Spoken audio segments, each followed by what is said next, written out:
আমার জান্নাতের বন্ধু কে? কয় কসাই। আপনি আমার সাথে এমনই করেন, যেটা জিজ্ঞাসা করি সাথে সাথে জবাব দিয়া দেন। আমি আর কসাই মিল হইল কোথায়?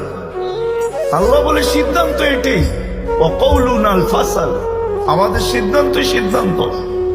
আচ্ছা ঠিকানা দেন, যায় দেখি কি আমল করে। তো যায় দেখে হ্যাঁ কসাই। সারাদিন গোস্ত বিক্রি করে যখন বাড়ি যাওয়ার পালা আসছে, তো গোস্তের একটা টুকরাকে নিয়া কিমা বানায়া পোটলার ভিতরে নিয়ে দোকান বন্ধ করতেছে। মুসা আলাইহিস সালাম বলতেছে তোমার বাড়ি মেহমান হওয়া যাবে? অবশ্যই যাবে, কিন্তু শর্ত আছে, আমি ডাইরেক্ট বাড়ি যাব না, আমার সাথে চলো। তো বলছে ঠিক আছে চললাম। যা ঢুকছে এক ঝুপড়ির ভিতরে, খুব পরিপাটি সুন্দর। কিচেনে যে ঢুকা রুটি বানাইছে, তরকারি পাক করছে, রুটিকে চুবাইছে তরকারির ভিতরে। তারপরে এক খুনখুনে বৃদ্ধাকে বুকে টেক লাগায় বসাইছে, পিঠ লাগায় বসাইছে, পিঠ বুকের সাথে লাগায় বসায় নেওয়ালা বানায় বানায় খাওয়াইতেছিল। মুসা আলাইহিস সালাম দেখতেছেন, কেননা ওনার অভিজ্ঞতা ছিল খিজির আলাইহিস সালামের সাথে বেশি প্রশ্ন করা, 3 প্রশ্নেই ওয়াকআউট। আল্লাহর রাসূল বলছে লাউ সাবারা মুসা লা আলিমনা কাসীরাম মিনাল খায়র।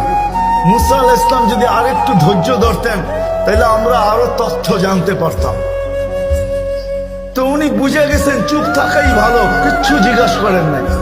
যখন খাওয়া দাওয়া শেষ, পরিপাটি শেষ, শোয়া দিয়া এখন বলতেছে পাশেই আমার বাড়ি, চলো আমার বাড়িতে মেহমান থাকবে। এখন আর চুপ থাকতে পারেন না। তো বলতেছে শোনো, এই বৃদ্ধা কে? আমার মা। সকালে যখন যাই তো পরিপাটি করা যাই, খেদমত করা যাই। বিকালে যখন আসি তো আগে মার খেদমত করি, তারপরে নিজের ঘরে যাই। বুঝলাম, কিন্তু তুমি খেদমত করার পরে মা জানি হাত উঠায় কি বললো? খুনখুনে বৃদ্ধা, তো দাঁত নাই। বলছে দূর, বাদ দাও পাগল মা।